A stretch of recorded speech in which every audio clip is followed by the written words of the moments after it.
Welcome to Stories with Soul. I am your host, Jamey Ice, musician turned entrepreneur and co-founder of 6th Ave Homes and 6th Ave Storytelling. Over the past 10 years, I have launched multiple successful businesses and have become obsessed with all things entrepreneurship and marketing. I've been on a personal quest to unpack what it takes to make and grow a great brand. One thing that I've discovered is that stories are powerful and that storytelling has the power to set a brand apart. Join me as I dive into the stories of the heavy-hitting leaders, entrepreneurs, artists, and business owners in our community to hear their biggest wins, greatest losses, and their best business secrets. There's a story behind every great brand. Welcome to Stories with Soul.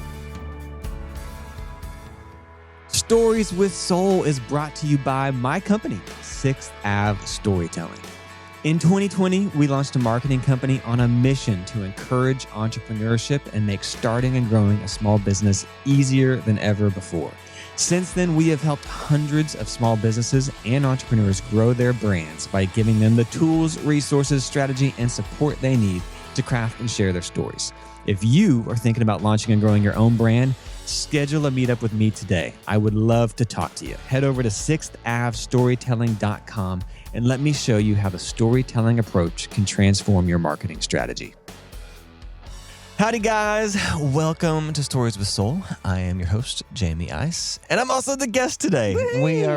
We're doing something different. I'm putting myself in the hot seat, and I have a special co-host, or maybe you're the host because you're asking me questions. I'm the guest host. The guest host. Mm-hmm. This is Sage Randall, who we work very closely. How long have we worked together?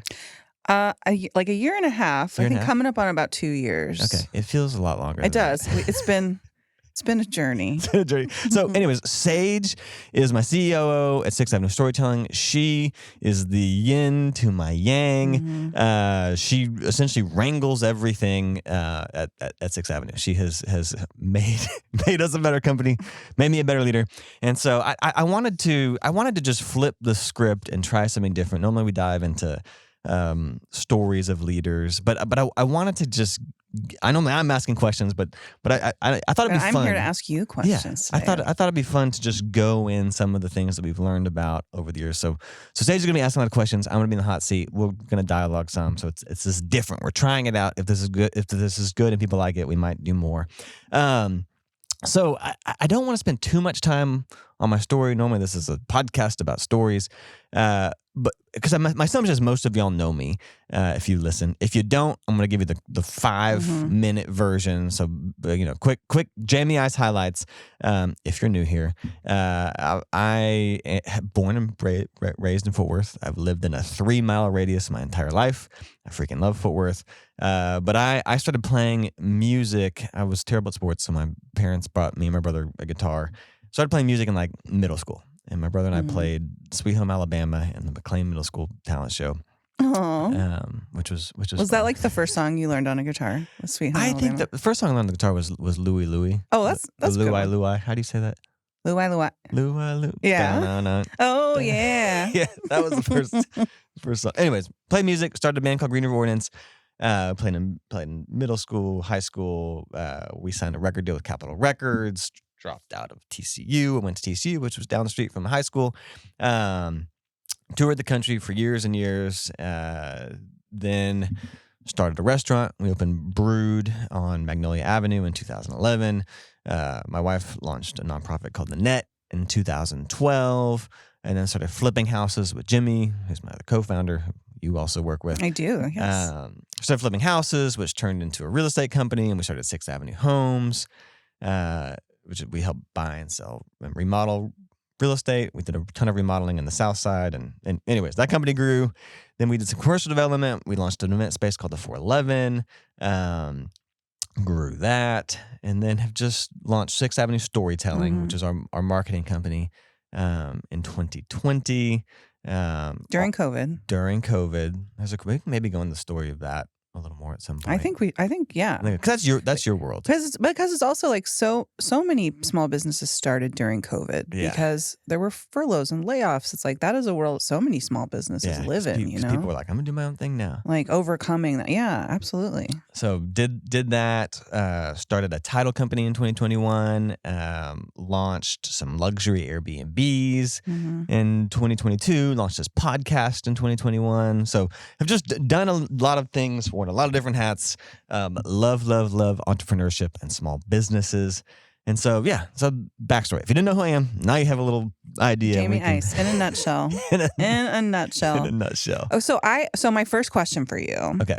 So having toured, I mean, the first thing you really did, like your first kind of job really was as a musician, touring. What made you want to come back to Fort Worth? What made you you had spread your wings and you were around the country. Why'd you come back here to start your entrepreneurial journey? Yeah, that's a good question. And you're a DFW Fort Worth native. Yes. As well. Well, right. I was born in New Jersey. Oh, you're born in New Jersey? I was born in New Jersey. I feel like I told you that one time when I first started working here and you were like, I don't like people from New Jersey. I was born in New Jersey, but I've lived here probably since I was like 7 years old. So I feel like I'm formally, middle school, high school. Elementary school. Yeah. Elementary school. So. That's really funny. New Jersey. Yeah. Yeah. I used to, maybe I'm going to regret saying this. I don't know if I should say this because it's kind of inappropriate, but I used to be like, I'm not racist except for people from New Jersey. I love that. That's so funny. It's my over exaggeration because I just had some bad experiences in New Jersey. Hey, fair enough. That's actually part of what, I was in. So always wanted to get out. I was like, Fort Worth's too small of a town. We're going to go to Nashville or Austin or in some of those places, California.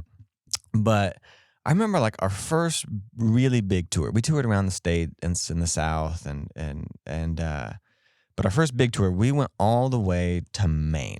We did this big tour to Maine, and it was before GPS. It was before iPhones. We were using a map. You're printing up MapQuest directions. MapQuest, and it was before you could book a hotel on Hotwire. So we literally would just look for a hotel on the side of the road and pull over. And do you have any vacancies? Fun. But I distinctly remember being in New Jersey, and we kept getting in New Jersey. You can't take a trailer on a park. There's certain highways you can get on. Like the tollway or the parkway or certain tollways, and so we kept messing that up and getting in trouble, and you can't pump your gas. And can't pump your gas. It was late at night, and I just was got homesick. Yeah, and I remember I never listened to country music, but I put on Pat Green, who's been a guest here. I put on some Pat Green music, and I was like, man, I miss Texas. I really love because people are just friendly here. Yeah. And anyways, so I just literally had this kind of epiphany moment. Man, it's really great. I got this great community. It's this really special place. And I was driving the van listening to Pat Green. And I was like, I like Texas. Aww. And I never thought that before. Yeah. And so since then, I've fallen more and more in love just with it's a special place. It is a special, it's growing so rapidly. So to be a part of that rapid growth, is exciting to be on the front end of all of that. Mm-hmm. I think I just always thought that was so interesting that having toured and being in music and being with Capitol Records is you could have gone to LA, you could have gone to New York, you could have started whatever you wanted, but you came back here and you're building this town, which is and I think great. Part of it is I have been to all those places, spent a lot of time in all those places, and I can tell you Fort Worth is really damn special. It is, yeah. And so I think that's if you don't know what you don't know until you experience it, and it's man, we got a good thing going. Yeah. So in terms of starting out as an entrepreneur, you're done on the road, you come back, you and Melissa are here. What was the trigger that made you decide I want to start a business? I want to be an entrepreneur. I want to move outside of music. What was that journey like for you? Yeah, I don't know that there wasn't a conscious. I don't know what that is. Conscious, I think is right. Conscious decision of I'm going to be an entrepreneur. I want to do different things. Interesting. I think so. I became an entrepreneur when we started the band. Literally, supported myself. With that's true. The small business of the band. That's true. People don't say. You are an entrepreneur when you're a musician. Yeah, you have to be. You're a small everything. business owner. Yeah. This episode is sponsored by the Fort Worth Business Press. As a Fort Worth entrepreneur and small business owner, the Business Press is my favorite source for news and updates about the entrepreneurial community in and around Fort Worth. I read their email newsletter literally every day. It's always full of insights and stories that really matter. Are you ready to be more connected? Sign up for their free newsletter at fortworthbusinesspress.com. But if you're like me and the newsletter just isn't enough, you can become an insider. With the code STORYTELLING10, all one word, you'll get a discount on the Insider membership. Insiders receive exclusive access to special content, 24 issues of the Business Press delivered to your door each year, and discounts on event registrations and more. Join me and the Fort Worth Business Press in staying up to date on the people, companies, and issues that matter most to Fort Worth. And so we had two companies. We had like our music company that made music and sold albums and had publishing and all that stuff. And then we had a touring entity where we made money on concerts and merchandise. And so, man, I'm having to learn about bookkeeping and marketing and all this stuff. Yeah. So I feel like it was then, but I wasn't like, I want to, like now when I just rattled off my little resume, it's a lot of things, but I never had this moment of like, I'm going to do a lot of things. Yeah. It really was in 2011, 2010, Melissa is from Dallas, and in her mind, this is a similar story, but like her mind, Fort Worth was always a small town. We got married. She got a job here. She always wanted to go move to LA or Nashville, and I was like, I really want to raise my kids here. So we kind of had a little tension in the relationship over that, but and so she got a job offer in Austin, and we were looking at houses in Austin. We were kind of some of the band members were moving to Nashville, and anyway, some friends of ours who Melissa also used to take these trips to China. She would take college kids to China on this leadership exchange thing. And there was this really cool coffee shop that was there. And some of our friends, businessmen that we took over there, went to this cool coffee shop. Anyways, we were like in China and we're like, we should start a coffee shop like this. So you were in China. Yeah, the idea of Brood was birthed out of China. I had no idea. That is cool. Yeah. That's interesting. It was interesting. It's so interesting you have to go across the world to like come up with your idea to come back home. Yeah. But both of those. Yeah. Yeah. So anyways, we were like, what if we did this in Fort Worth? And the South Side kind of wasn't, it was, we were living over there. It was up and coming. And we were like, man, what if we had a place where people would gather? And I had seen all these things in my travels in Seattle and New York and LA. And what if we did kombucha, which wasn't, what if we did some of these avant-garde, craft coffee and craft beer, which were new things in like 2010, 2011. And so anyways, we sort of had this epiphany as a couple where, and not to over spiritualize it, but we felt like God was like, plant your roots here in Fort Worth. What if, because the reason we wanted to go to Austin, LA was like, because they had all these cool things. And so we were like, what if instead of, being consumers saying we're going to go to a city to get this stuff, what if we made Fort Worth what we wanted it to be? And so we said, let's do that. Let's open up this restaurant. And so that was sort of the pivotal moment. We opened that, and then at the same time, she was like, man, I want to start this nonprofit. So those just sort of happened. I feel like now I'm in a place in my life where like I sort of realized my superpower is starting things. So now I'm like, I love it, that sort of evolved, but it wasn't a conscious decision of like, I'm going to be a guy who starts a lot of businesses. Yeah. But that's how it happens, Interesting. Long answer there. No, I didn't know that. I mean, I remember when Brood opened and there wasn't anything like it. Yeah. And the locals' living room, isn't that was the the tagline of it. And it like brought a community together in one place. Yeah. And it was very like living room. We had couches and all this. It was aesthetically enjoyable. It was open all kinds of hours. Everybody like throughout their entire day could come and be there. But I know you had challenges with that too. Like starting that business, having no background in that, coming from music, also starting a nonprofit at the same time, with Melissa doing that. Like what were the challenges of just jumping in and doing something you'd never done before? Yeah, it was a lot of work. I know, yeah. I think we made this beautiful space, and we had this really cool concept, but just, operationally, it was just wild. Like originally we were counter service, but we had this really elaborate, complicated menu. You know that, and just cash flow and the numbers and how that works. Like there was just a huge learning curve. It's like a whole new world of whole Yeah. new world. And just like, man, how do you, it's one thing to have a great idea and make a beautiful space, but then operating it. Yeah. And so it grew very quickly. Like I was marketing it. It was, but just, man, a lot of challenges, in numbers. Yeah. I think part of my weakness as a leader and entrepreneur is and you and I were talking about this yesterday. I do business because it sounds fun. I am not motivated by money. I am not like, I'm going to make a bunch of money. I'm like, I want to do things that are interesting, that sound fun. And if it sounds fun and challenging, like I will jump headfirst into that. Because I don't care a lot about money, I tend to neglect that side of things. So a lot of my mistakes in all my businesses, some of my biggest ones, have just come from not being as like hands-on with the that, finance. like ensuring profitability. I'm like, we're growing. I can grow things. I like growing things. I'm good at growing things. And so I think Brood was like part of that. Tons of people were coming in. It was super successful, but just, you can't, part of Brood was like to give back and create space for the community, but you can't give back if you're not making profit. Right. So A business is a business. Business is a business. No matter what your mission is, no matter anything. And we talk about this just in supporting small businesses at 6 F Storytelling. Like we want to do everything we can to support small businesses. But at the end of the day, we are also a business. Yeah.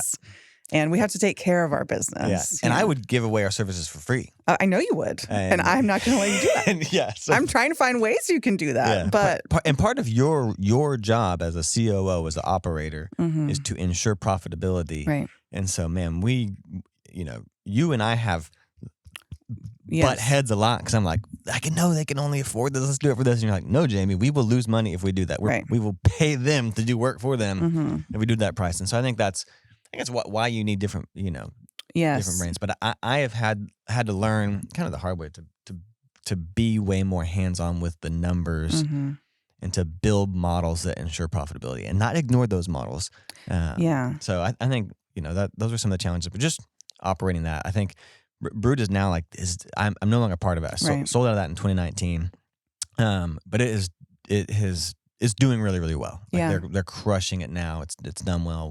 We changed a lot of things, but yeah. Yeah, but to start that and like that almost set the tone for everything else that has happened in that area on Magnolia. Totally and 6 F Homes too. Like, you guys started a transition that has just snowballed, which is really powerful. And like, even if you're not involved in it now, like that's a huge accomplishment. We were the first at the time. We were the first business to go that close to Magnolia, or not that close to Hemp Hill. I mean, on Magnolia. Yeah, like nothing was that far south. I don't know what direction. And now it's like expanded past Magnolia and onto south, and it's like this whole area is a tourist destination now. I mean, it really is. Yeah, it was. We helped sort of pave the way for that. I don't think we caused it, but we were early adopters in it. Same with South Main. South Main, there was nothing on South Main, and when we did the 411 and those retail spots, we were the first retail on the street. And now it's like, man, South Main is so cool. Yeah. And it was nothing. Yeah. I mean, I grew up in Fairmount. Like Fairmount I grew up as an adult in Fairmount. I lived in apartments and walked to the chat room and stuff. And where it was, when I was in my 20s to where it is now, it's like an entirely different Fort Worth. It totally, but it's a bigger, better, more, the character of Fort Worth is it's popping still funky. out. Yeah. It's still super funky. There's a great scene. There's a great art scene, a great music scene. And I think Brood helped launch some of that in a lot of ways, especially on Magnolia. Yeah, I will boldly claim that. I think you should. I think we did. Yeah. And I got to that was my first time with the band, we had a handful of employees. With Brood, we had 70 employees. Oh, I didn't realize it was that many. I mean, yeah. For a small, you guys, it was. It's a restaurant. But so you had front of house, back of house. Front of house, back of house, servers. Yeah. It's a giant. So that learned a lot of things there. I bet you did as well. So let me ask this, and I think as a small business owner, especially as you're expanding and you're coming with about new ideas and you're forming your mission. It's just constant risk. Like the idea of starting something new is a risk. The idea of bringing someone like me in and letting them take over is a risk. How do you starting everything that you've done say this is a risk I'm willing to take? Like how do you mitigate that? When you're getting ready to launch something or do something? Yeah, that's a good question. I feel like I do very quick sort of risk calculations in my head and Mhm. kind of. And again, I'm not super motivated by money. It's more of like, is it fun? If it's fun, I'm Like doing the it. challenge. The challenge, but I would say I naturally have a high risk Mhm. tolerance, and a big part of like just in terms of like chasing your dreams and doing what you love and having the freedom, from chasing music. Mhm. Everyone would say that's a bad idea. Drop Oh, sure. drop out of college and play You're not music. gonna make any Yeah, you're money. not gonna make any money. But I've told the story before. I don't know if I've told it on here, but I was a philosophy major in Mhm. college. Mhm. I Which so loved, checks out. yeah, it just kind of checks out. Just because it was fun. But I remember I was in an existentialism class, and I'm gonna get kind of I love I'm existentialism. I'm gonna get a little weird here. I'm I ready love to get it. I'm ready. Let's do philosophical. it. So existentialism is from the mid 1920s and stuff.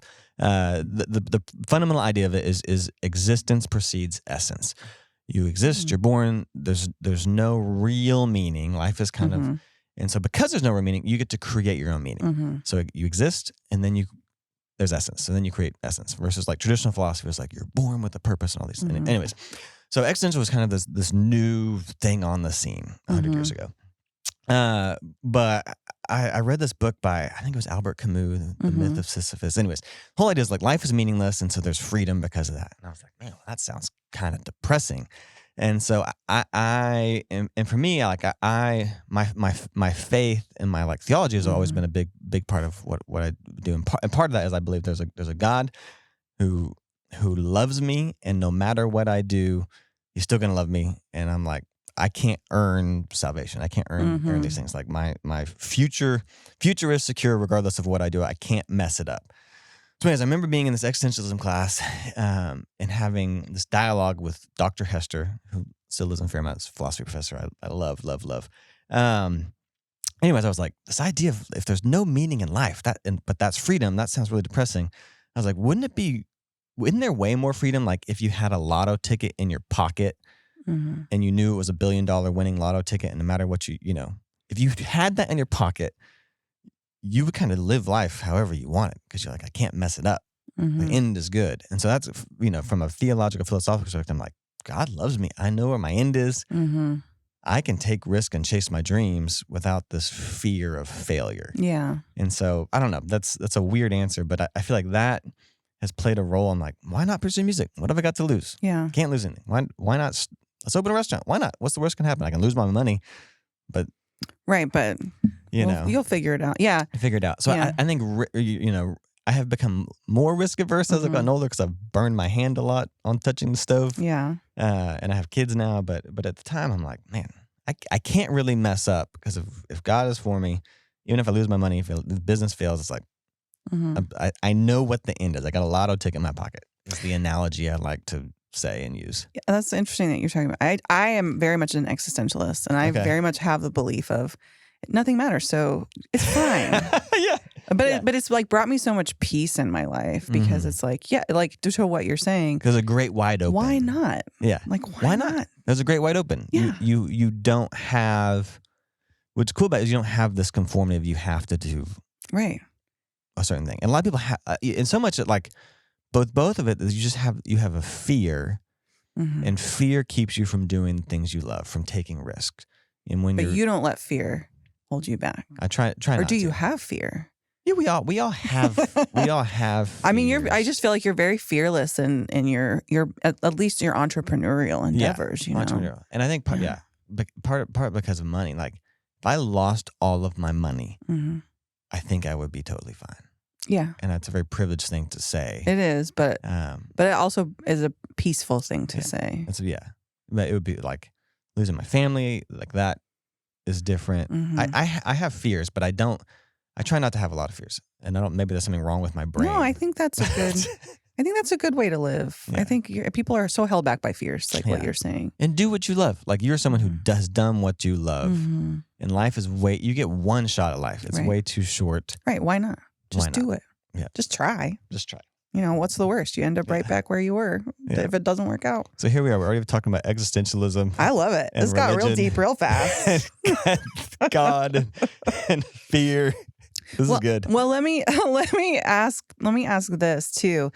So I work at 6F Storytelling, and we're a marketing agency. We're supporting small businesses in Fort Worth and DFW. I love this mission. I love what we do. This is a rough question. Why did you decide to start a marketing agency without a background in marketing?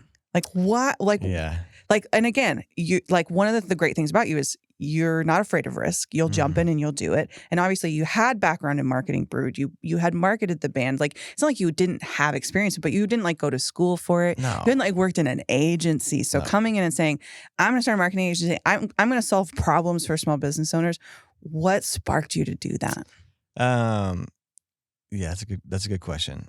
So I think there's this lack of fear, which is sort of a superpower and an Achilles heel. It can get you in trouble. And then there's also a confidence. One of my favorite quotes about entrepreneurship is from Yvon Chouinard, who's the founder of Patagonia. And he said, entrepreneurs are a lot like juvenile delinquents because they think, I can do it and I can do it better and I don't care what the consequences are. Right. There's an arrogance as well. I'm like, I think I can do it better. Yeah. Like generally, all the companies I've started, I'm like, I can do it better than anybody else, which is a superpower and a giant weakness. Yeah. Gets you into trouble. But, I think why start a marketing company in an agency having never done it and not going to school from that and not having a business model for that? It was a kind of out of necessity. All the businesses I've had have hired a lot of marketing companies. A lot of them are great. And almost all of them, could make me a logo, could do a big photo shoot, could make me a website. But I would then spend all of this time redoing the website because I felt like they didn't understand leads. They didn't understand my business. So they didn't get us. And I also kept, trying to outsource. I've grown all my businesses primarily by telling stories and producing content. Social media is a huge part of that. Inviting people into a story. That's how we marketed the band.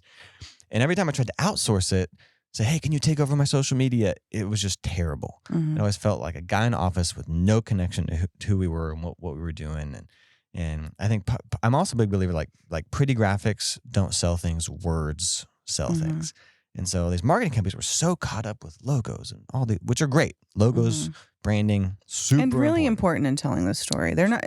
It's like if you have that along with the story, it's not a standalone. But they were like, here's this beautiful website, but it's like, what does it say? Yeah, And so a part of my frustration was I never took the time to articulate or understand my story.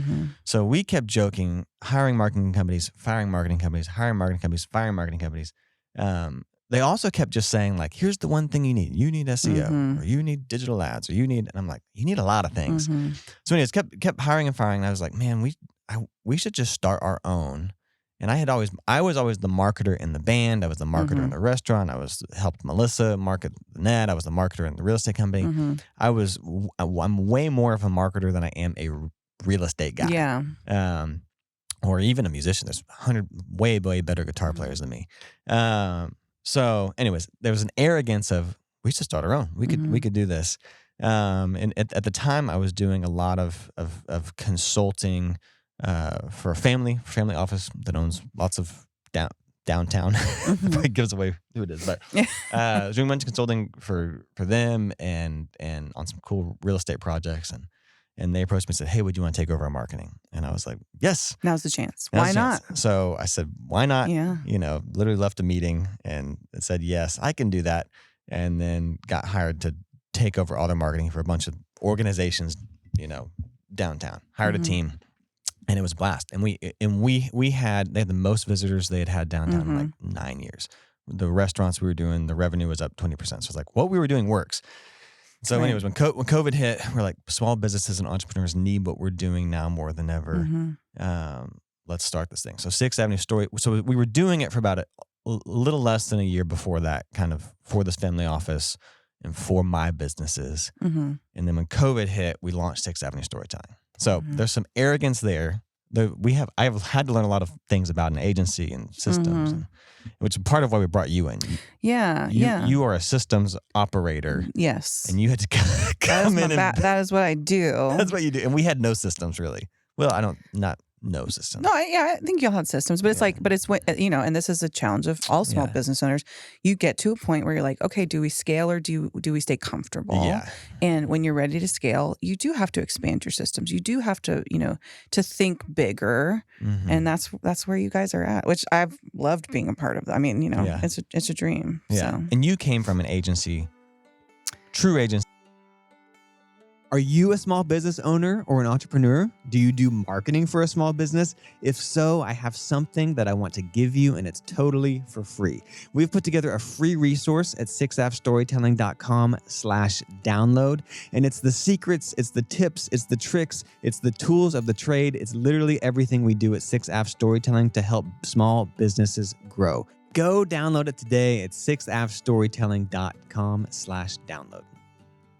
I came from an agency world, like international, global, working, follow the sun teams, which was like I learned everything doing that. But then I took all of that and learned how to build internal marketing teams. So I've been able to see both sides of that, which I think has helped me, especially speaking to small business owners, because I really do understand the internal workings of like everything that has to go on internally when you don't have the support or the team that you need. So. Yeah. I think it's been a great fit for me at 6th for sure. Yeah, I think operators like I need someone like you in my life to build the system and make it scalable and make it repeatable. Yeah, I think there's also like when I look at Brood, when I look at 6th Avenue Homes, what we've done there, and when I look at 6th Avenue Storytelling, which I'm so proud of where we are and what we've built and the clients we work with. I think there's also a blessing too in naivety, because when you go to school for something, when you grow up in an industry, when you work at like you hear this is the way it's always been done, and I'm like, I have no idea how it's always been done. We're just gonna kind of make it up as we go and trust our gut and take risks, and we're adventuresome in it, and so, But I think that's why that is a superpower of yours. Yeah. That's why you do what you do, and that's why you're good at what you do. And I don't have that bravery. Like I don't have that drive. And that's I've always been like, I want to support entrepreneurs, but I'm not an entrepreneur. Yeah. And so I feel like I've learned a lot from you just about like diving in and doing it, and let's just figure it out, and like let's run in, and like watching you just like you've become way more adventurous in that. I have. I've become way less risk averse, which like as an operator, as a second in command, like your whole job is like risk. It's like risk assessment and like, should we actually do this or should we not do this? But I feel like I've learned that just watching you and watching you guys, and like it is a skill. It's a skill to just take stuff on. It is. I'm a big believer that you can always figure out how to do something. No matter what, you can figure out how to do something. What's important is like, why are you doing it? What's the motivation? What's the meaning behind it? And so kind of, very early on, Jamey and I with 6th Avenue, we said, man, we can figure out how to do this. We can figure out even with all of it, you figure out how to do it. But if you're passionate about something, you believe in something, you have a great idea and you want to do it, you can figure out how to do it. You just, what's the next right thing? Yeah. What's the next right thing? So let me ask you this. I know you, I see you every day. We talk all the time. You're a busy person. You got 2 kids. Melissa's got the net. What is your routine like? Because you also like read every book and listen to every podcast, and you, I think being a philosophy major, it makes so much sense just because you're constantly absorbing philosophy and other people's. So how do you do that? How do you do it? What's your routine? Juggle so much. I love you asking about routines. You probably asking about routines because I'm like, please talk about. I love routines. I know you do, but I'm curious about it because I have such a backlog of books and things that I need to read, and you're always like, oh yeah, I read that. Oh yeah, I'm done. That's great. You should read it. I would say, one, there's no easy way to do it. Like juggling lots of things. Like again, superpower, Achilles heel. I feel like almost everything has both of those. It's like kind of my weakness is I take on too much and burn out, and But on the flip side, it's also my superpower. But so I'm obsessed with habits. I think having small micro decisions, small little things that you can do can help you optimize and like almost like set your day up for success. Like if I can stack the odds if I'm thinking about what's my best day, my dream day, my most productive day, the day where I'm the most loving and kind and have joy, if I can stack the odds in favor for that, Mm-hmm. the chance of the outcome is much higher. Okay. If that Interesting. makes It sense. does. So I like to think of how It's like can playing I a game with yourself a little playing a game bit. like Yeah. what can I stack those? And every day, yesterday I didn't have a good day. But so my thought is like if I can have small habits and a routine in the morning. I'm very regimented in my morning routine and my Mhm. nighttime routine. If I can prime my day, stack the odds. If I can end my day, stack the odds. So I think part of juggling on, part of like handling stress. We've had a very stressful year Mhm. in our companies. The economy's been crazy. So, Mhm. but also like my ability to handle stress and hard things and like it's way better if I'm intentional in the morning and intentional at And night. regimented and Yeah. So I wake up at like 4:30 or 5, between 4:30 and 5, and no matter what, every day I go downstairs and I drink this odd concoction of water and apple cider vinegar and ginger, and then have a little like energy drink, and then I read. So I tried it. The whole house is okay. asleep. So no matter what, 15, 20 minutes, I'll read the Bible. I'll journal a little bit. I'll pray. Sometimes I'll try to write my wife or my family a little letter. So I just journal. Like, That's great. I think, what do I need to do today? I try to prioritize. So do that. And then I try to work out 20, 30 minutes. I work out at home because it's if I'm stacking the odds, chances of going to a gym is just, you got to put on clothes. Beating traffic. Yeah. So it's cold, too hot. So I just try to sweat a little bit every day. So I work out, do that, and then get the kids going. And so if I do those things, and also it's so routine now, I don't even think about it. I don't have to turn my brain on, but it's just a little bit of quiet, a little bit of sweat, a little bit of reading, helps set my day. And I've also just tried to have the habit of like when I drop the kids off, put on an audiobook. So I don't listen to music hardly in the car. I listen to audiobooks. That's how I consume. Okay. Consume all the books. I listen to audiobooks. Okay. Just in the car. If I can have 10-minute drive time and I can get a little bit of a book in. And then at night, I try to, I keep my phone in the bathroom because if I have my We've talked about this. if I have my phone by my bed, I'm gonna start checking. I'm not Instagram. brave enough to do that yet, but so I've thought about it. Yeah. So I'm like, it's so distracting. So I put my phone in the other room. I have these like goofy glasses. I have these blue blocking glasses I put on. I love those. Help your circadian rhythms. And then I'll read for like 5 to 30 minutes. So you're reading. You are like absorbing all day. Like you are finding pockets throughout your day to take in information. Yeah. Yeah. In the car, I'm always taking, like this was an audiobook on the way here, 7-minute drive. And then at night I try to read something a little more fun. In the car, it's generally like self-help or business help or something, marketing or something like that, or a bio. But at night, like right now, by my bed, I'm reading a book about the Comanche Indians. Oh, that's cool. The Empire of the Western Sun. So you're still even just reading nonfiction too. Yeah.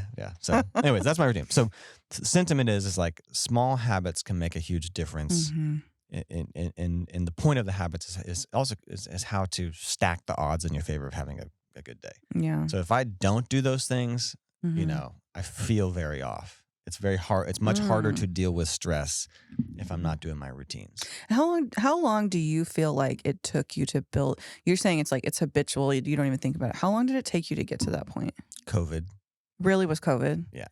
COVID was so stressful. Yeah. And so hard. I mean, for everybody, but it was literally COVID. I'm like, my world is crumbling. Because at the time I had 4 or 5 businesses, and did anything? Did any of your businesses collapse during COVID or any issues? I think what the government did really help, saved all of them with the PPC loans and all that stuff, and then real estate wound up taking off in a crazy way. But at the time, all of these businesses, revenue went from here to like 0. My rental properties, I was like, how am I going to pay my mortgage? There was so much stress, and I was like freaking the heck out. And so I was like, man, I cannot control anything that is happening with my businesses. I can't control anything that's happening outside the world, but I can control me. And so that's literally when I started waking up early. That's when I started working out. Really wasn't doing that before that. I was like, that's the only thing I control. I can control me. Yeah. I can spend some time with God. I can take care of my body. And then it just helped me de-stress a little bit. Mm-hmm. And it just kind of stuck. So it's like when the shit hits the fan. No, you you're know, right. Take control of what you can. Take control what you can. And now it's routine. It's and routine. you're better for it. Yeah. Let's talk about COVID. Let's talk about that more. Like, so you started a business during COVID. You've already talked about that. Since COVID, I feel like the economy, the world has still been in turmoil. Like things are still all over the place. 2023, was a rough year. There were huge layoffs in all these industries. So there's still, I feel like it's not the same as COVID, but there's still this turmoil. What would your advice be to people that are like I'm ready to get out of this sort of miserable grind of everything that's going on and start my own thing, knowing that there's still kind of this turmoil going on and having done it? Yeah. Advice to someone looking to kind of start something. Like right now, like if someone was like, I'm ready to start something, even though I don't know what the next year is going to look like for the economy or. Yeah, I think like there's never a good time. And if you tell yourself, I want to wait for this good time, there's never a good time. It's like being prepared for a kid. You're never like emotionally prepared to have a child. You figure it out. So I think there's never a good time. That's a myth. That's an excuse that you would tell yourself. And then two, part of when COVID was so stressful, and Jamey and I said, everyone else is going to bury their heads down. We're going to seize this as an opportunity. Everything, there's always opportunities, and the businesses, the power of an entrepreneur is they can pivot, they can change, right. they can turn on a dime. You have to. Giant companies can't do that. And so I think even with a bad economy, there are opportunities like disruption and and the people that get successful are the ones that are like part of storytelling. I said we launched that in COVID. Part of it was like the family office that we're working for was like, we got to stop everything. And I have this team of 6 or 7 people, and I'm also like, what we're doing is super important. Let's launch this company. It was this terrible, hard thing, created an opportunity, and so we seized that. Yeah. And so I think in this economy right now, there are opportunities there. And so I think you gotta take the risk and do it. No, that's perfect. You're totally right. There's never the right time. It's Never always the right just time. going to happen. So during COVID, starting the company, getting everything set up, were there like specific challenges that you just hadn't dealt with when opening any of your other businesses before because of COVID? Elaborate on that a little bit. Well, like were y'all working from home or were you in the office? Like, how did you handle starting a company and starting infrastructure while everybody was in quarantine? Yeah. The virtual stuff helped. The Zoom calls. There came a point where we were doing a lot. We still do a lot of that. I still. We're pretty hybrid. We're pretty hybrid, and my philosophy has also always been like people work best when they take care of themselves and when they take care of their families. We've always had like come and go. There's not set hours. If you got to take your kid to the doctor, your dog to the vet, right? Go do it. I'm trying like.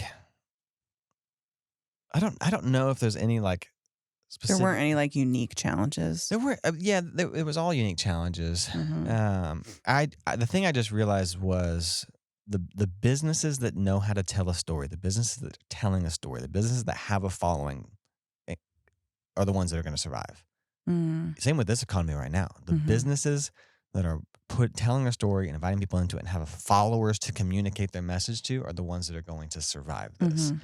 And which is what we do at Storytelling. We're passionate about how do we help entrepreneurs and small businesses tell their story and market and build a following and build a brand and reach people and communicate to people. And so that was the biggest aha moment. That was why we started it. I was like, small businesses need this because I work with entrepreneurs. We work with entrepreneurs every day. Small business, I talk to small business owners every single day, and always it's often the case that someone's really good at what they do or has a great product or has a great service or I have these certifications. I'm a great, but just because you do that, like it's the field of dreams. If you build it, they will come is not true. People don't buy the best product. People don't buy the best service. They buy the brand that tells the best story. Mm-hmm. That's why I always use this example. That's why I have an Apple iPhone. There are better phones with more megapixels, but I bought into the Apple story. Mm-hmm. And so I think the biggest thing for me with COVID was like small business owners and entrepreneurs need to be telling their story and producing content and have a plan to do that. Mm-hmm. And so, part of what our mission is, part of I think my mission now as an entrepreneur is to help other entrepreneurs and to launch things, Mm-hmm. is to give people a playbook and a plan to market and grow their business. Because I always use the example of like, if you go to an agency, they're like, you need SEO or you need this thing or you need, you need a good CPA, whatever it is. There's all these kind of business gurus and they give you one thing.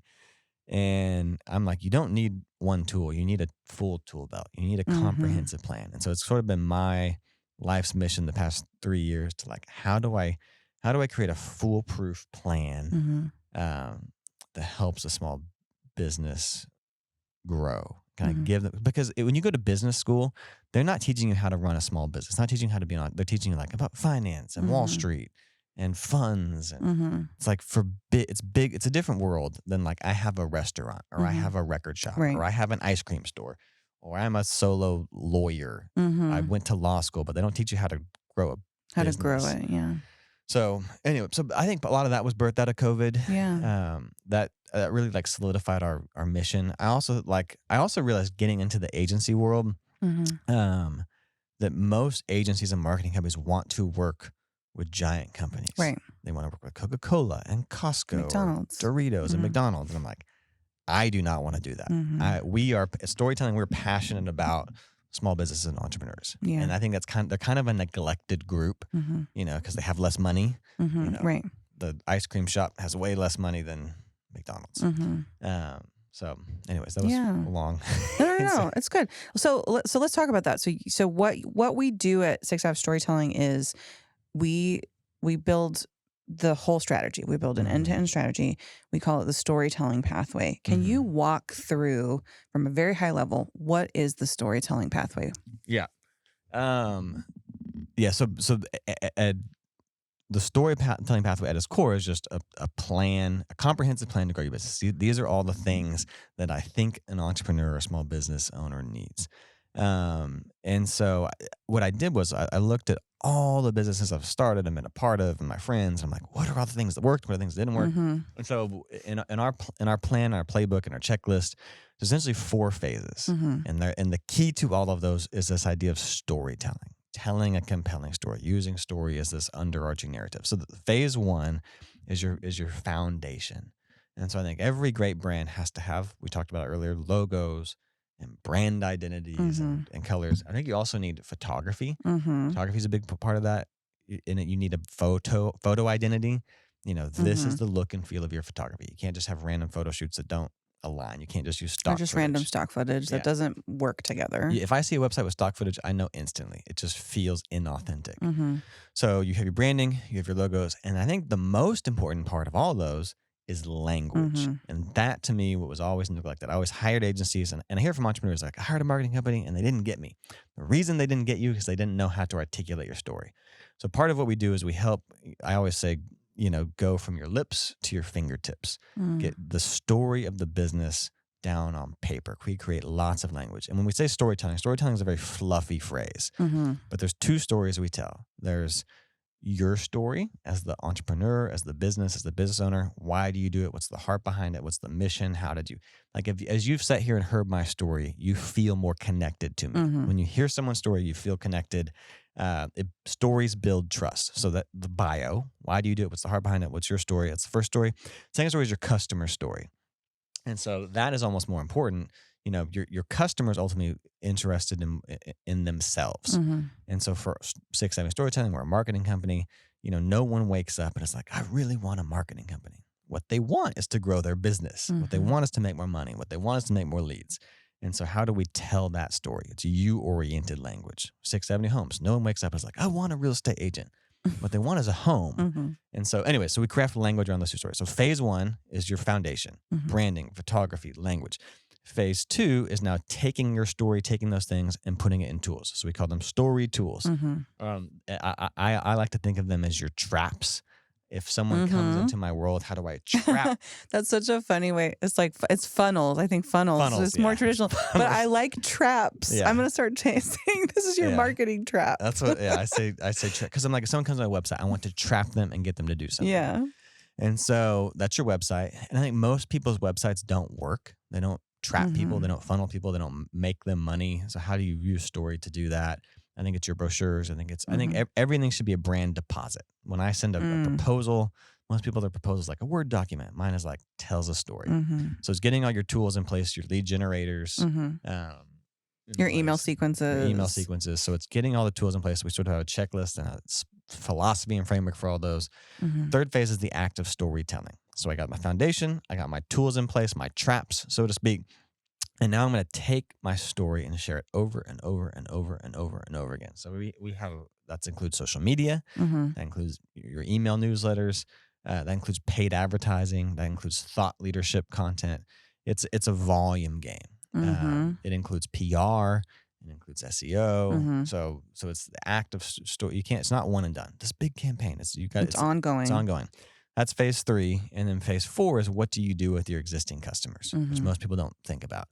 How do you keep them customers for life, and how do you make them ambassadors for your brand? And so we have a few things in there as well that we think to do. So the sentiment is, let me give you a checklist, let me give you a playbook, let me give you a strategy for all of these things. And if you do all of these things, I guarantee you, your business is gonna grow. It's gonna do well. I mean, granted, you have to have stuff, you have to have a good business, but again, if I'm hedging the bets, so that's our framework. That's what we do at Storytelling. It's called the Storytelling Pathway. We talk about it. I advertise it here. Yeah. We give it away from free. We teach it.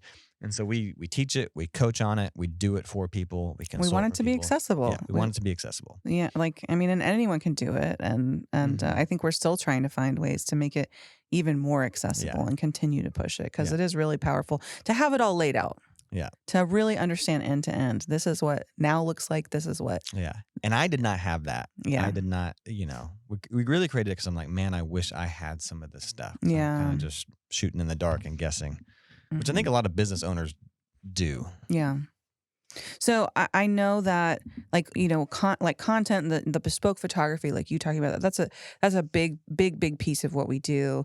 I think we've in the last year, we've seen I've seen our clients have like 2 to 3 times engagement rates of industry standards. Like we see really great performance, and now moving into 2024, we're really digging into expanding that into paid and digital and SEO. So when you've had these agencies coming in the past saying you just need SEO or you just need paid ads, what has your experience been with other agencies like that? And how do you want to do that differently as we move into those services? Yeah. I think first off, like you have to have all of it. You can't, like all the things I just described, you can't just do one thing. Right. If you just, doesn't work in isolation.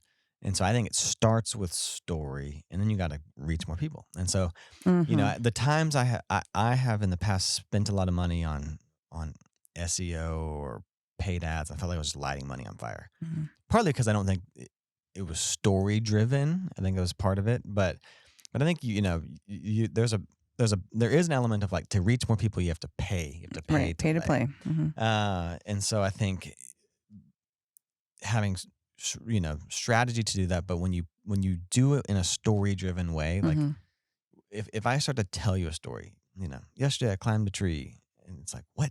Yesterday I climbed a tree because a bunch of dogs were attacked. Like, if I start to tell a story, you perk up. And so I think all of those things become way more effective when it's compelling and meaningful and authentic, and there's a story there. And so I just think as an entrepreneur, depending on where you're at, your business needs different things at different times. And as you hit certain stages of growth, you have to expand what you're doing. And so for us, social media was such a huge part of it. That's how I built all my brands. But like, to grow beyond that, man, I got this following now.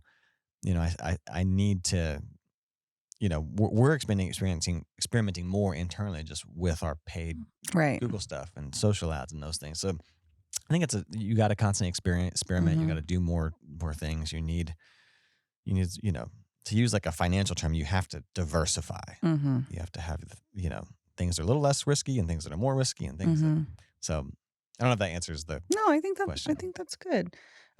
So let's see here. Okay, let me just take a minute. This has been good. I feel like I need to regroup a little bit. Is there anything we haven't talked about yet that you really want to dig into? We haven't talked a lot about. I want to talk about leadership. Yeah, I was gonna say leadership stuff. and team and people Yeah. and humans and. Okay. Okay, let's do that. So building a team is like one of the biggest challenges of small business owners, of anyone. Like the people operations and the people management it's constant, it's ongoing, and it's a real like uphill battle. And I think we've had a lot of learnings as leaders this year about like ways to take care of our people, ways to make sure we're offering, benefits and reasons our team want to stay. What has been one of the biggest learnings that you've had in the last year as a leader? Learnings. I think some of my biggest mistakes as a business owner, as a leader, have come from one. I said that not paying attention to the numbers as much, and the second one is not being more intentional and strategic with my hiring and firing. And so I think really taking your time to find the right person is super important. And then having the wrong person on the team, I've tolerated poor performance or not having the right like for way too long, and it causes so much heartache and headache. And it costs money. It costs so much money. Yeah. And so I've made a lot of mistakes of just like, I like this person a lot, Right. but I know they're in the wrong role. And man, it just caused, or I hired way too quickly. I didn't do, so, part of on the hiring side, call references. Amount of like, I always joke, I've employed hundreds of people, and the amount of other businesses that actually call me to reference check is like, I can count on one hand. So call references, and generally the references that the employee gives you they're always going to be the best ones. Yeah. And so when I'm in an interview, I ask, who is your boss? Who did you report to? And I write their name down. And at the end of the interview, I'm like, can you give me that person's phone number? I want to talk to their actual boss. Yeah. So one, do that. We also, we use a personality profiling thing called Culture Index. It's a really cool tool just to see how someone works. And there's no right or wrong to it, but just, you want to hire certain people for certain things. And so that's been super helpful. And just taking your time. There's a lot of times out of desperation, I just move really fast. Right. Like, that was a mistake. And then same with firing, like, yeah, I can't tell you how, I can tell you how much heartache it cost to have someone in the wrong place. And I think, one of the mistakes I've made is when I don't make winning crystal clear. Here's what I expect. Here's KPIs. Here's metrics. Here's a scorecard. When I don't give clarity on what winning is and what success is, I feel guilty about holding them accountable. So there's been times where I haven't been intentional with clarifying their role and expectations and what done is, and then checking in on that. So people want that and need that. But providing clarity on that then allows you to make those decisions easier. Yeah. And so there's been times where like, I feel guilty because I haven't given them clarity. They don't, so I don't hold them accountable. So I think those are big learnings this year. Those are big things. And just giving people consistency. I think you and I are both very passionate about operational systems. Which sounds very nerdy I love it though. To talk about it. It is nerdy, but it's great.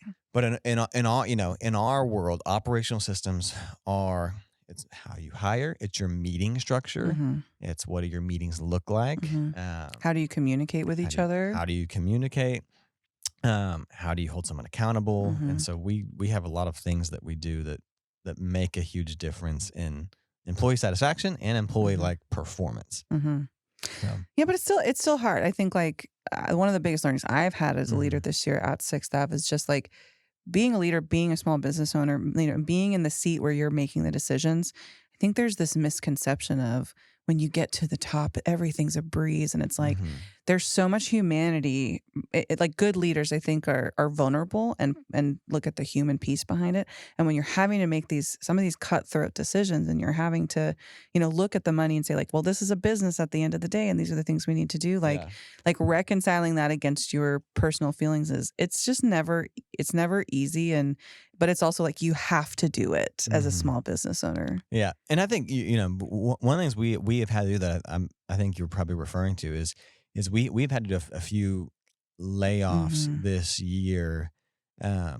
Meaning, I think when you fire someone, you're firing someone because of performance. And a layoff is when, man, I can't afford this. I can't afford them, or what we're doing isn't working, and this role doesn't make sense, and or they're not. We hire this person and they're great, but they're not what we need right now.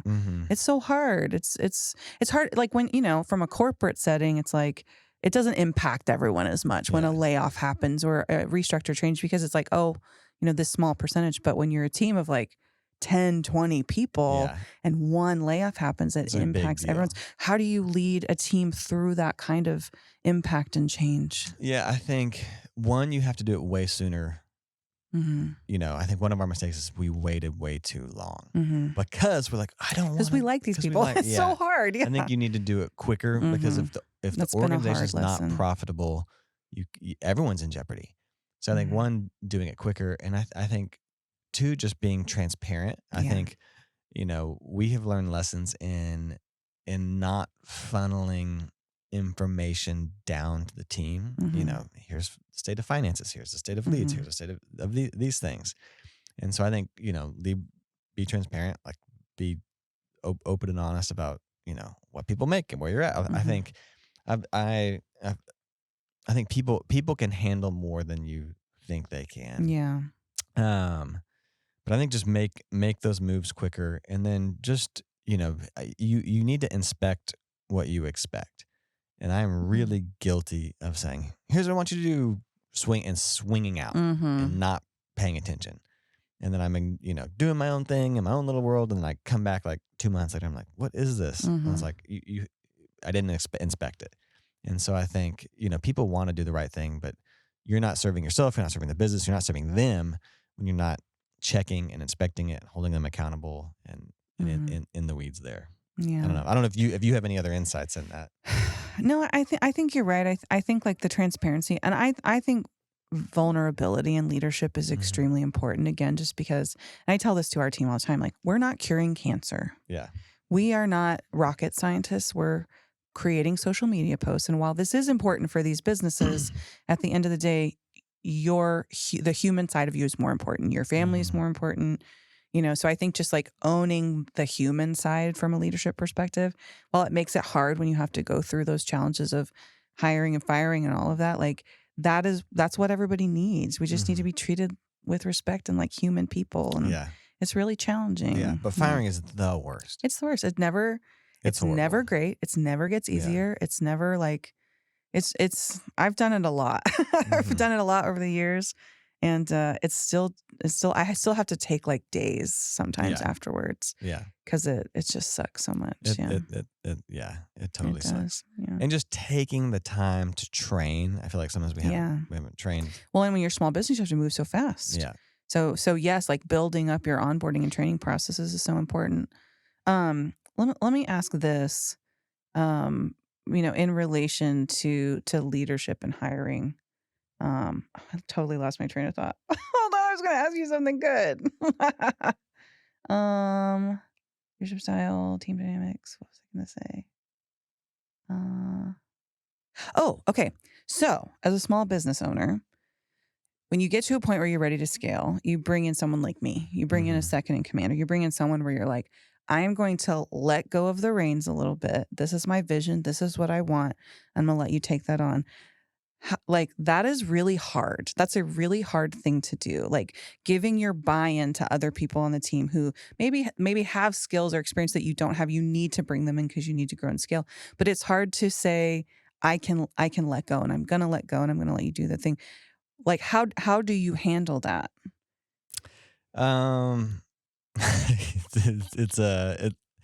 Letting go. It's a constant battle. Yeah. And I don't know there's a right or a wrong to it. I think one, you have to let go, and sometimes you have to be okay with, like, if I did it myself, it would be a 10. I'm going to be okay with Right. like a 7. Yeah. So there's an element of that because people have to learn. They have to try it. Like, again, everything I've done, I've learned by trying. You learn by trying. So I think there's that. And then you also, like, I think creating clarity on what done is the most Yeah. important piece. And sometimes I'm not good at that. I'm Mhm. like, do this thing. And I'm like, move this mountain. And everyone's like, what mountain? How far do you want to move it? When do you want us to move it? How do you want us to move it? But I think creating clarity on what done is, what winning is, what success looks like, and being granular there. Mhm. And then also, like, I think the neat thing of a team, the reason you hire more people is, like, people are better at you than other things. Right. And finding experts who are good and finding the best person. One of the things we do is we want all A players on our team. Mhm. And so we quarterly, every quarter as a leadership team, we evaluate every single employee, and we evaluate them essentially on this grid Mhm. of the left side axis that goes up and down is culture, on a scale of 1 to 10. Where are they at on culture and aligning with our values? And this other side is productivity and ability and get shit done. And so we literally map everybody out, and there's 4 quadrants, and we want people to be in this A player quadrant. Some people may be really high on culture, but they're not really good at their job. Or they may be really, really good at their job, but don't align with culture.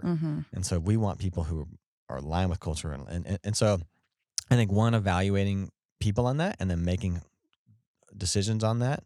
Can I coach someone up, or do they need to get out? I think that's a big part of it. So that's a tool that we use. But I think, and when you find someone who's an A player, man, you just you let them do that. You let them do it. Yeah. And so I think even for you, finding someone who's way better at than me. And I think some of some of my mistakes with you is, like, not giving you clarity on what done looks like. Yeah, what done looks like. Yeah. Or, this is a thing I care a lot about, and I'm going to micromanage on that, and then I'm going to let go on other things. Right. It's like, when do you hold the line, and when do you say, I'm going to let you do it your way? But that's such a struggle, I think, for any founder and any CEO. When you get to that point where it's like, this is my baby, this is my child. I made this thing, I grew this thing, and now I'm gonna trust you to take it. Like, I think it's a turning point, and it's a make or break point for a lot of leaders and CEOs and founders. Yeah, and it's hard to do. And I would say, like, Homes. 6th Avenue Homes is an older organization. It's a big organization. It's been around for longer. And so, with Homes, I am way more hands off because I have really good leaders. Yeah. Like Lauren, who runs our construction, is way better at all of that than I am. I have leaders in place who are really, really good at what they do, and I trust them now.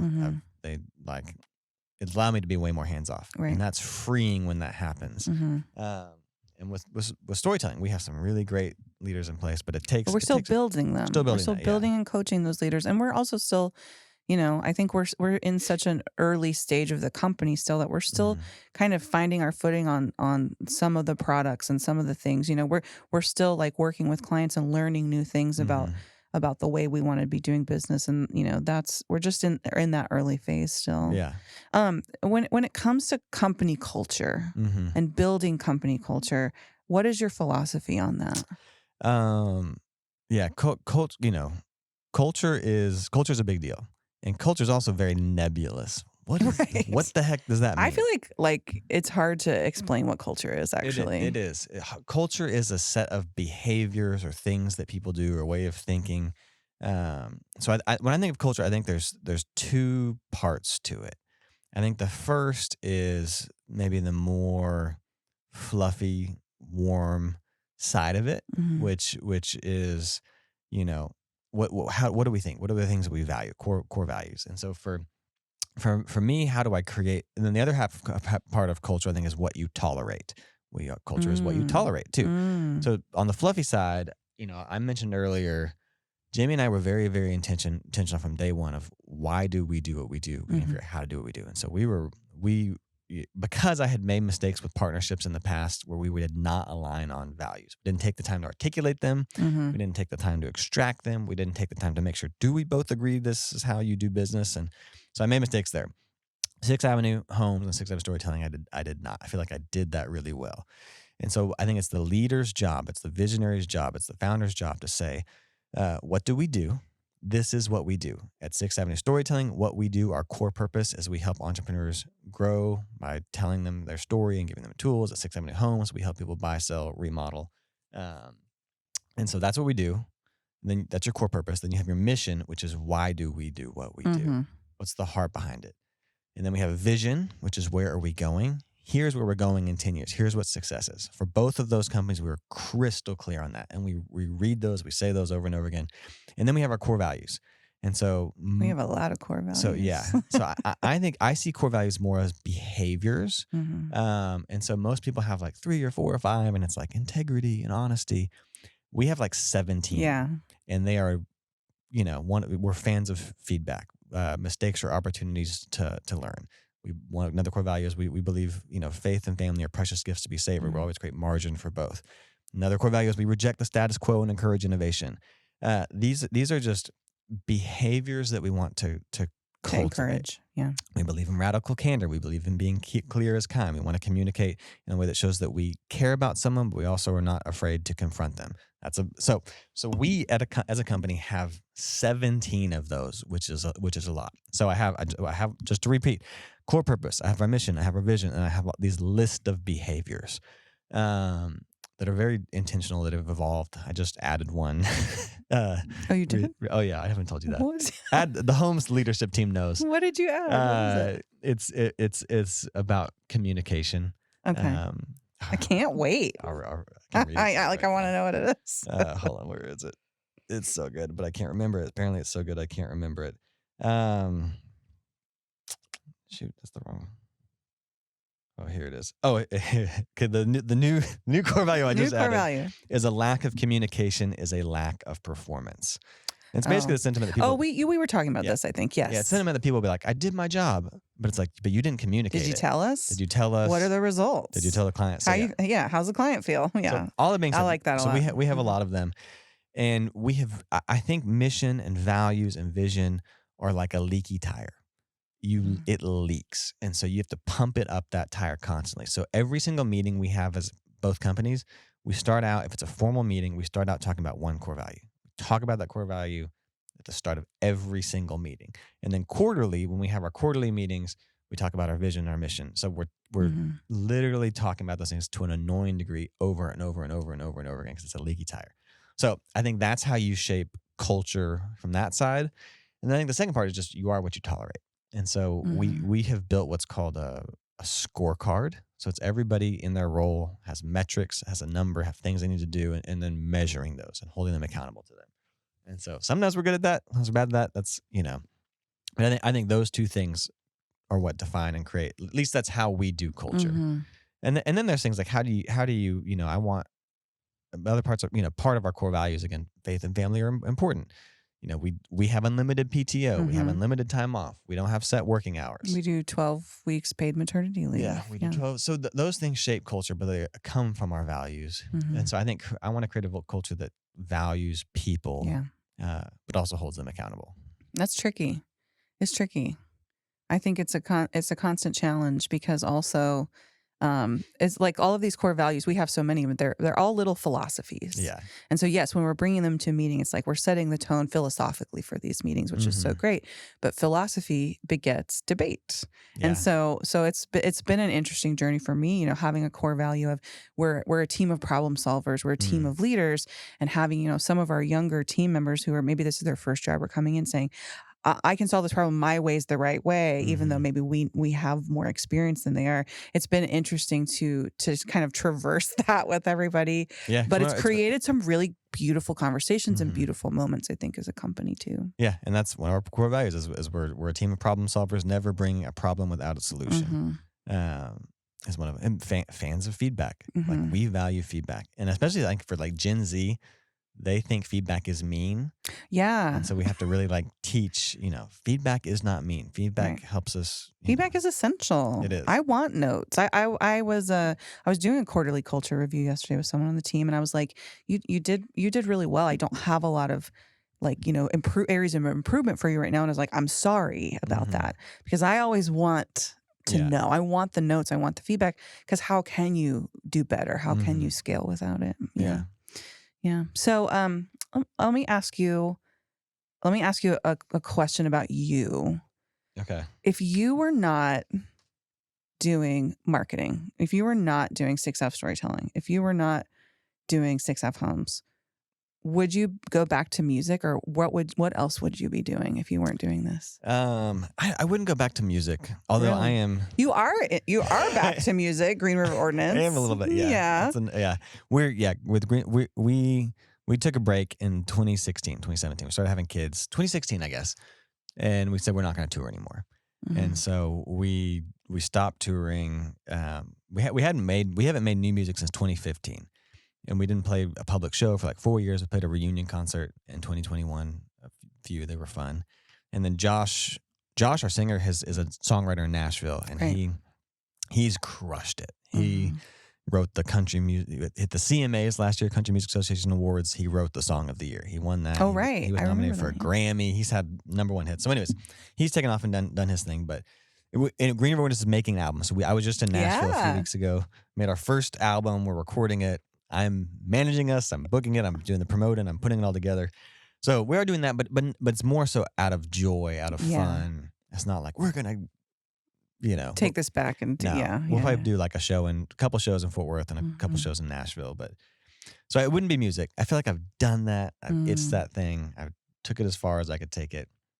But I do think with 6th Avenue Storytelling and 6th Avenue Homes, my goal and vision for both of those is to eventually step away, is to find leaders who run those companies who are better than me, who carry it on. I think my passion is helping entrepreneurs and then also starting things. I am a starter. I have several other businesses and ideas I want to start eventually. I need to get both these companies in a really great place. But I stepped out of other things. Like I said, I stepped out of Brood, stepped out of the event space, stepped out of the title company, have stepped out of other things because the 6th Avenue brands are my two babies. But my eventual goal is like to find other people who want to run those and grow them and scale them, so I can start my next thing. I don't know what all those next things are. Right. I just, at this point in my life, I have realized I love taking the plane off and launching the plane, but I don't really love flying the plane. So, no, I can get it. That checks out. Yeah. So I don't necessarily know what's next. But I know for right now, the next several years, it's the 6th Avenue brands. But the eventual goal is to empower leaders who are running those. Yeah. So do you think like when you look at yourself, in your 60s or, when you're getting ready to retire, like, do you think you'll still be on the entrepreneurial path, like starting stuff? Is that like... I will never retire. Yeah. I will never, ever retire. I believe that. Yeah. I go crazy if I don't have something. Yeah. I need a little chaos in my... If I don't have another... even like side hustles, you have side hustles, I have side... Like, I just need... I don't know. I need to be doing something. I have a hard time chilling, so to speak. Well, and so when you started 6th Ave, did you have kids when you guys started 6th Ave? I know Jimmy did, but you didn't. Yeah, he did. We didn't. We started flipping houses in like 2013, 2014. I had Rosie in 2015. Okay. And I guess we with 6th Ave, I'm trying to think of when maybe we did have her. So we were flipping houses for like 2 or 3 years, and before you like officially. Before. So 6th Avenue Homes now is not a flipping company. We haven't flipped houses in a long time. We help people buy houses with real estate agents. We have like 41 something real estate agents. We help people remodel. We have contractors. We help people design. We have designers and architects. But I had Rosie in 2015. I think 6th Avenue in that model started in 2016. So maybe I did have. So how has becoming a parent and your kids getting older changed or impacted you as a business owner? Has it? I think it has, just in terms of balance a little bit, because I would work 10 hours a day, 12 hours a day. I would not come. I take my kids to school every single day. Yeah. And then I am home by 5 or 5:30 every single day. Mhm. So I want to be with them for a couple hours. Sometimes I'll hop back on my computer, work for a little Mhm. bit, but so I think that just balance, like creating margin for the kids is a big deal. Mhm. I don't know, I don't know that I have grand schemes of like I don't really want to leave my kids a lot of money. Oh, Um, you want them to like do it themselves. yeah, I want So them if to do so themselves. if Rosie came to you and she was like, "Dad, I want to start a business," Heck yeah, can you spot me? yeah.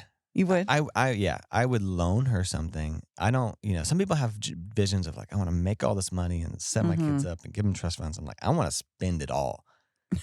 I want to spend it all and give it all away and do fun things and Yeah.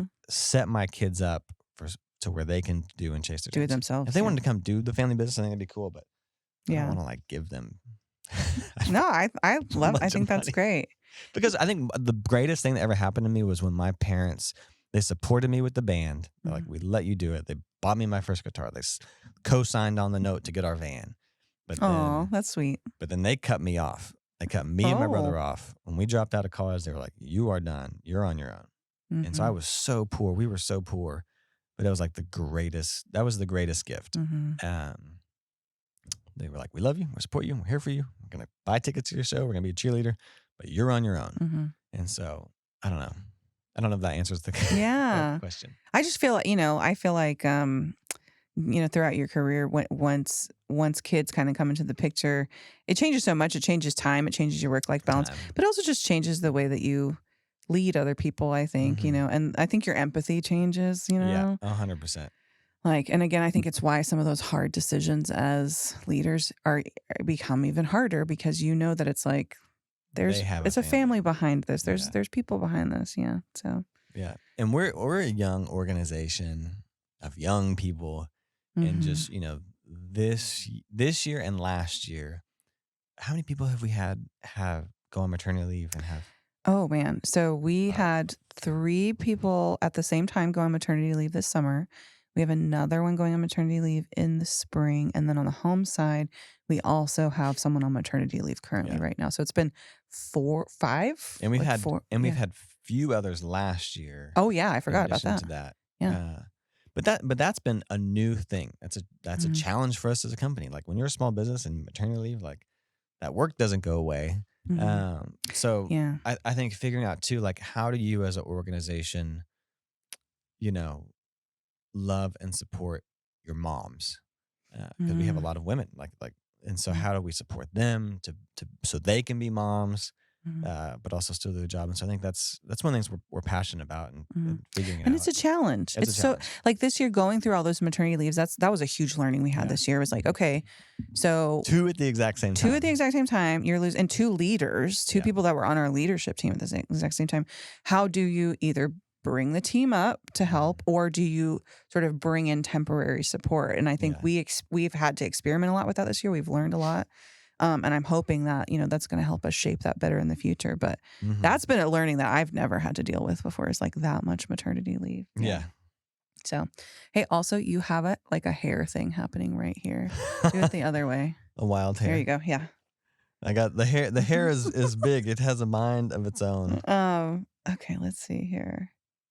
Oh, let me ask this because we do have a lot of young people on our team. We have a lot of coaching that we do. Mhm. As someone that, was cut off, you paved your own way. You learned a lot of mistakes. What is your advice for Gen Z, for this next generation of people coming up and starting their careers, but also maybe starting businesses? What is your advice? Oh gosh, I need to think about that. That's a lot of advice, I bet. Yeah, there's a lot of advice. I think one is be hungry for feedback. Mhm. Like having a hunger and desire to do better and being open with that. Like I can think of some conversations I had this week where I gave feedback and it was just met with so much resistance, Frustration. Yeah. and I'm like, man, if you want to like when someone comes to me that's very humble, Mhm. I love that. Also, someone that's Yeah. be hungry, and so I think want more, do more. Like want more from your job, want more for the company. When I like having people that want to help grow is a big deal. I think be humble, have humility for feedback, and then be hungry to learn and to improve and to grow yourself and to grow the company and like put yourself out there. I think also to, you know, advise chase your dreams. I think not be afraid to risk anything about this. Do you have any advice when you ask that? Um, yes, I feel like I agree about the feedback. I think like being open and receptive. I would also say like don't just say no to everything. Mm-hmm. Learning to say yes or learning to say no, but. And I think this is something like in marketing we Mm-hmm. deal with clients where like, you know, you're always going to be clients like, hey, can you create us an entire like 300-page website in 2 days? And you know, like, no, but Mm-hmm. we can do. And so rather than sort of shutting down your opportunities, being open to your opportunities or being open to finding, you know, a resourceful, creative solution to the things Yeah. maybe you couldn't do otherwise. Like, I think that's another reason. That's like risk assessment is another way you succeed is just like Yeah. being resourceful and figuring it out. Yeah. But I 100%.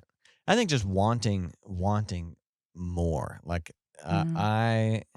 if I which doesn't happen a lot, but if I have young people who are like Jamie, give me more. I want to take on more. Mhm. Give me like that rarely happens. But it's so exciting when it does. But when it does, I'm like, the people that want more and can take on more, grow and elevate and make more. Mhm. One of the things I always tell our team is, you know, the more you get paid, your pay is tied to the problems that you solve. Right. The bigger the problems you solve, the more money you make. Mhm. It's why, you know, CEO, so I'm solving the biggest problems. It's why, you know, surgeons make a lot of money because they're solving really hard, really complicated problems. And they've gone through years of learning and making mistakes and like Yeah. figuring it out. And Yeah. so, you know, having a desire to take on more, it's like when people are like, I want to raise, I'm like, you got to take on more. You got to Yeah. solve bigger problems. You got to help grow the pie, so to speak. Yeah. I think that's good advice. I think I mean everybody learns that maybe coming into it, but Mm-hmm. what kind of legacy are you hoping you're going to leave? I think the biggest legacy for me is just will I have made an impact on Fort Worth? Like, will Fort Worth be better than when I found it? I think the answer to that is already yes. I think so. I'm proud of that, but I'm like I still wanna contribute more. I don't think it's all about me or I've done, but you know, was my city better if I created jobs, if I given people opportunity, Mhm. if we created a culture that's me like right now our legacy is like if I helped start and support small businesses and Mhm. entrepreneurs. I think we've helped change. I think I'm fulfilling and doing the legacy. I think for Mhm. my kids, are they going to be problem solvers? Are they going to be hungry? Are they going to do meaningful things? You know, it's Mm. a big piece of it. But Mhm. I think I've gotten to do a lot of the things that I love Yeah. right now. I feel very Blessed. blessed Yeah. and proud of it. Sometimes it feels very hard, but I don't know. I think just is it meaningful? Mhm. And I don't want to do things that are not meaningful and not fun. Yeah. Not meaningful or fun. Not worth it. Yeah. Sometimes it feels not fun, but Well, yeah. It's not all, I mean, it's not always fun. Yeah, there's always challenges. But you know, I sort of have that introspection with myself of like even on the hard days of like, but this is what I want to do. Yeah. Like, yeah, it sucks today and I wish I could just stay in bed or take a mental health day, but like I'm so happy that Mhm. these are the problems that I have. Yeah. You know, I'm so privileged to have these issues and problems. Yeah. So in terms of like leaving a legacy for Fort Worth, we've worked with a lot of really amazing small businesses in Fort Worth. Mhm. You know, but coming from an agency perspective and managing customers and like managing clients like really has its own issues. So is there any kind of memorable story or client that had a significant impact on the way that you do business as we've been working with some of these legacy clients in Fort Worth? Oh man, I mean, there's I mean, we've gotten to work with some just really cool Mm-hmm. Fort Worth brands. I mean, uh, like last night, we're recording this. It's like Christmas time, and Yeah. we had the Nets Christmas party at Joe T's last night, Mhm. Joe T Garcia's, and they've been a client of ours for a while, and we've helped them articulate their story, and they have a beautiful story that's 100 years old. Look at their website if you haven't, and just go look at the Joti's website right now. It's beautiful. It is. We got to do that. We do a lot of their content, so like that. Some of the guests on here, Carrie from Melt Ice Creams. We got to help tell their story for a long time. We've worked with the Walsh neighborhood. We're doing a lot of work for RAR Brewing, which I've had Fritz on this podcast.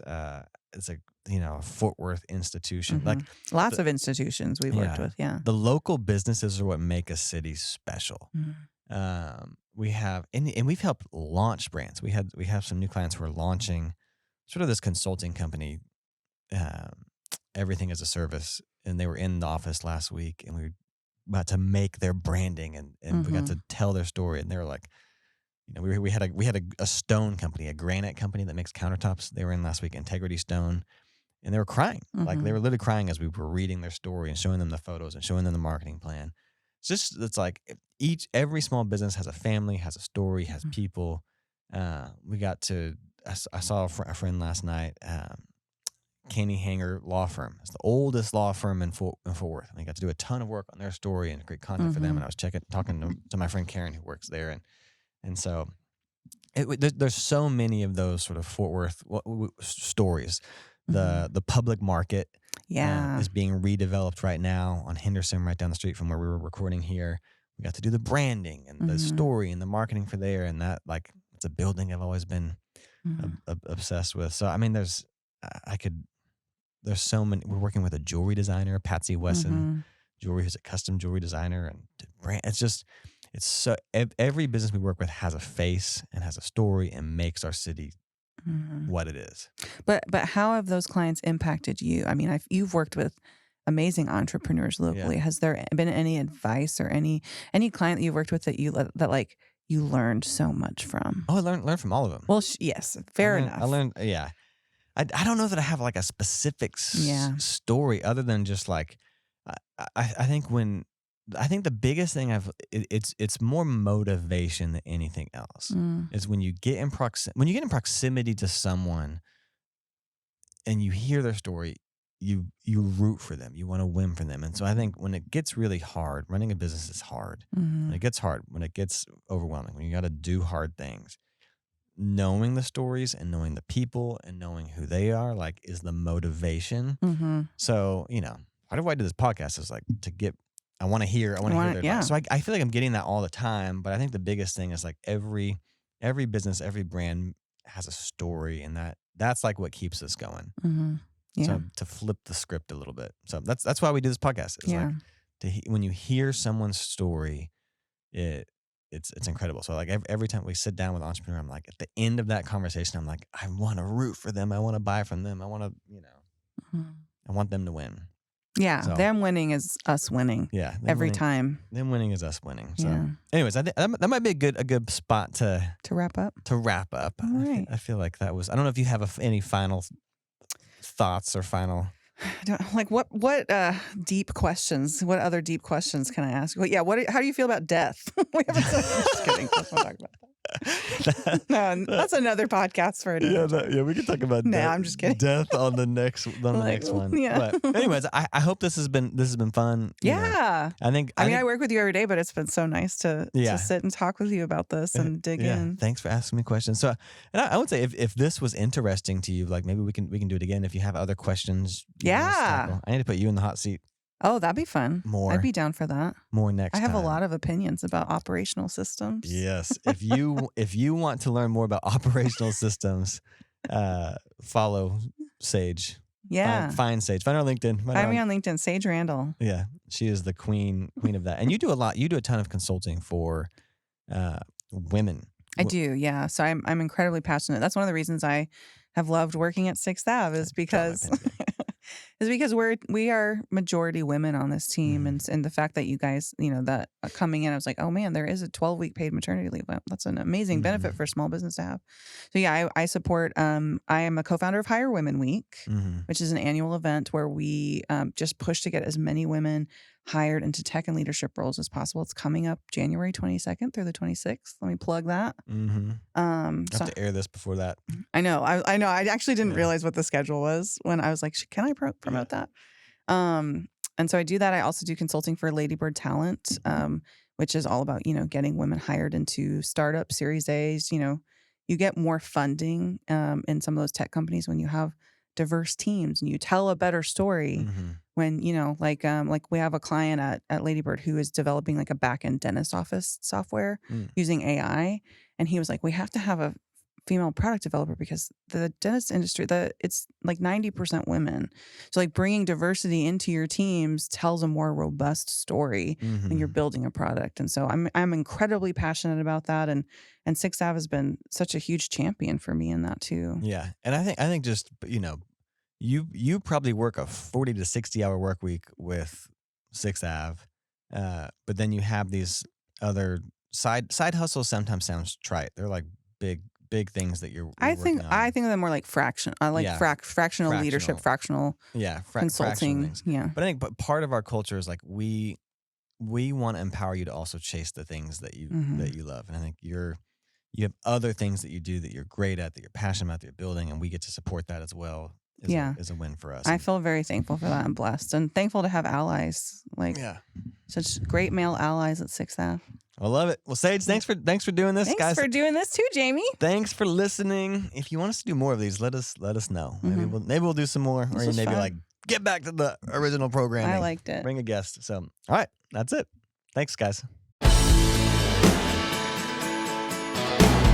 Congratulations, you made it all the way to the end. Thank you so much for listening to this week's episode of Stories with Soul. If you enjoyed the interview and like what you heard, please help us out and share, subscribe, and like anywhere you listen to podcasts. When you share and subscribe, it is insanely helpful and allows us to keep producing new episodes. You can always join us directly in the studio by watching the video version on our website, 6thAveStorytelling.com. Stories with Soul is brought to you by 6 Ave Storytelling, an organic marketing company building standout brands on the foundation of story. You're obsessed with your business, and we want to make the world obsessed with it too. Thanks for listening.